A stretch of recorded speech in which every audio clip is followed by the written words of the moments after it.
Hello friends, मेरा नाम है Naman and welcome to my channel. मैं एक और साइंस वीडियो आपके लिए लेके आ गया हूँ।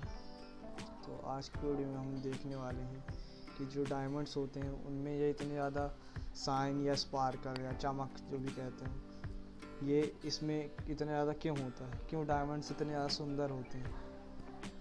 इसके बारे में कई लोग गलत फहमी है कि जो इनकी जो लाइट होती है डायमंड के अंदर से ही निकलती है, लेकिन ऐसा नहीं होता। जो डायमंड की जो लाइट होती है, जो इतना कलरफुल डायमंड दिखते हैं, वो उन पे जब लाइट पड़ती तभी वो दिखते हैं, अंधेरे में नहीं दिखते हैं। ऐसा कुछ लोग गलत फहमी है कि ये इनकी खुद की लाइट होती है, इसलिए मैंने क्लियर कर दिया है। लेकिन उसके पहले मैं बता दूं कि जो मैंने एक पिछला वीडियो बनाया था एक जीपीएस सैटेलाइट्स के बारे में, जिसमें मैंने जीपीएस की वर्किंग समझाई थी, उसमें मैंने एक क्वेश्चन पूछा था कि टोटल कितने जीपीएस सैटेलाइट्स हैं। तो टोटल 24 जीपीएस सैटेलाइट्स हैं। इसके अलावा 7-8 स्टैंड बाई सैटेलाइट्स भी हैं। स्टैंड बाई सैटेलाइट्स मतलब जब ये 24 सैटेलाइट्स में कोई ख़राबी आ जाती है, तब उनमें से किसी सैटेलाइट्स का यूज़ किया जाता है, उनको अलग से रखा जाता है। लेकिन हमेशा पूरे टाइम उनका यूज़ नहीं करते हैं, अलग से उनको यूज़ किया जाता है। तो ये जो 24 सैटेलाइट्स होती हैं, ये मिल के इतने करोड़ों डिवाइसेस का लोकेशन को ट्रैक करने का काम करती हैं।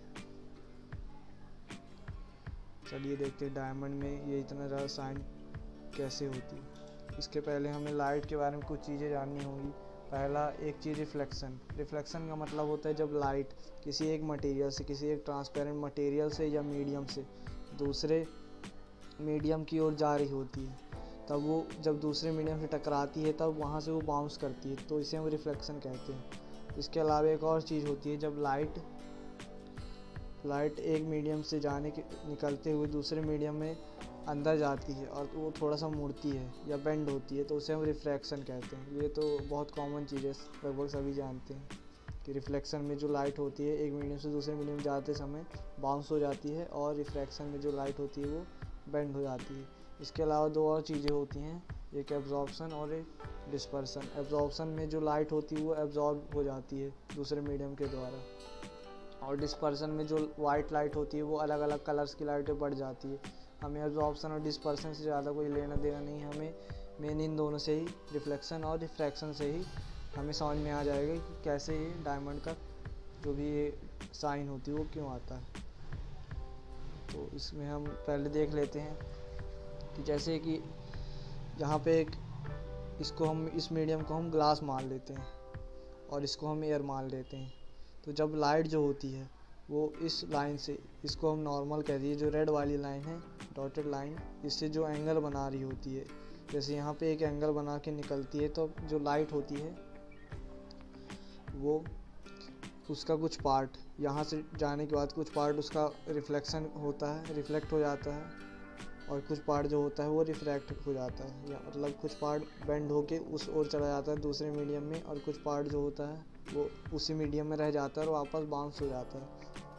और जब हम इस एंगल को बढ़ाते जाते हैं तो इसको बढ़ाते हुए एक ऐसा एंगल बनता है जब जो पूरी लाइट होती है वो रिफ्रैक्शन नहीं करती है, वो अंदर ही अंदर जो होती है ऐसे निकल जाती है, और उसका कुछ पार्ट जो होता है रिफ्लेक्शन करता है।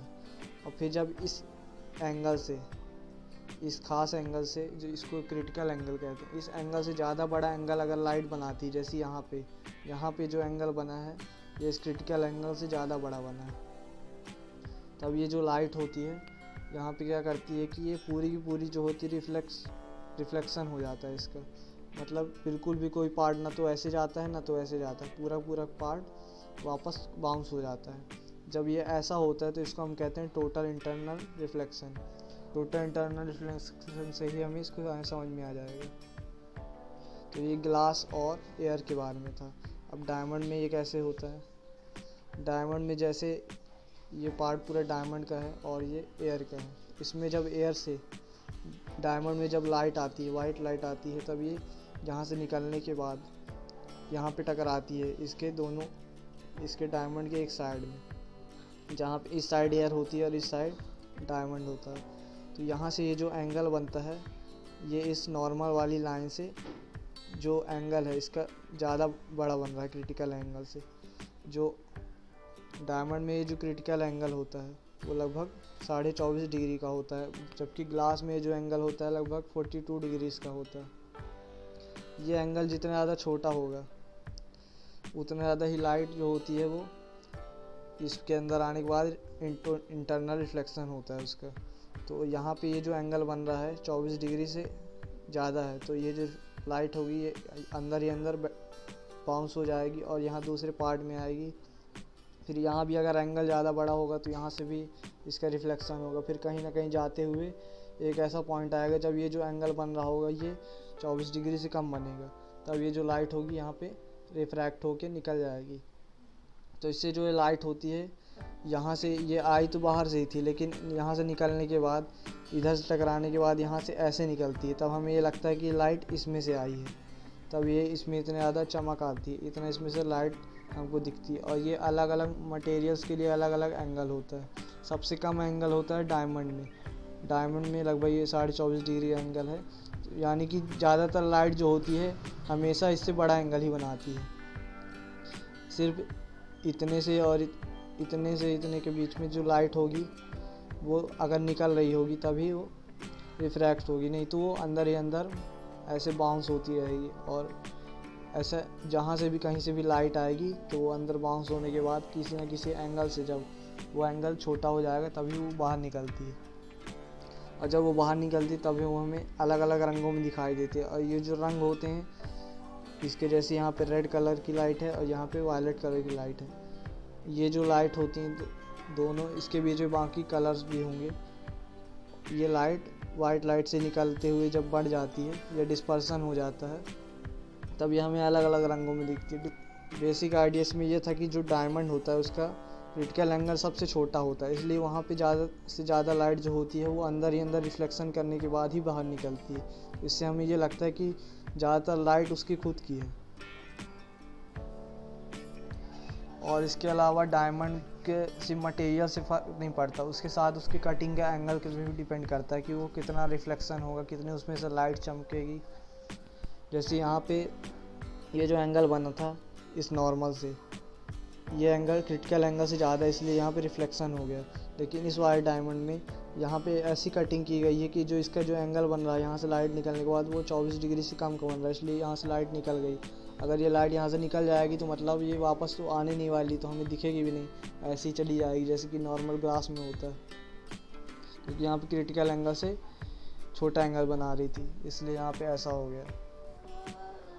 तो मेन आइडिया यही था, क्रिटिकल एंगल से ही होता है इसमें। और ये मटेरियल पे डिपेंड करता है, अलग अलग मटेरियल के अलग अलग होता है। और इस पर डिपेंड करता है कि उसको किस मटेरियल पे रखा गया। जैसे यहाँ पे एयर है तो एयर पे रखा गया तो इसलिए ये 24 डिग्री का कुछ एंगल होगा क्रिटिकल एंगल। अगर दूसरे मटेरियल में रखा जाता, वाटर में रखा जाता, तो इसका एंगल अलग होता। तो इन दोनों मटेरियल पे डिपेंड करता है कि दोनों मीडियम कौन से हैं। और यहाँ मैंने आपके लिए क्वेश्चन रखा है कि इन दोनों में कॉमन क्या है। यहाँ पे एक डायमंड है और यहाँ पे एक पेंसिल है, एक नॉर्मल सी पेंसिल है। इन दोनों में ऐसा क्या चीज़ कॉमन है। देखने में थोड़ा कठिन क्वेश्चन लगता है, मगर जिसने 9th-10th में साइंस पढ़ी होगी उसको सिंपल ही मिल जाएगा क्या इसमें कॉमन है। तो अगर वीडियो आपको अच्छा लगा हो तो लाइक कर दो, शेयर कर दो और कमेंट करके बताओ इसका आंसर। अगर आपको पता हो तो मैं इसका आंसर अगले वीडियो में दूंगा। और आप मुझे अगले वीडियो के लिए टॉपिक्स भी सजेस्ट कर सकते हैं। और आपने अभी तक सब्सक्राइब नहीं किया तो सब्सक्राइब भी कर दो। Bye bye.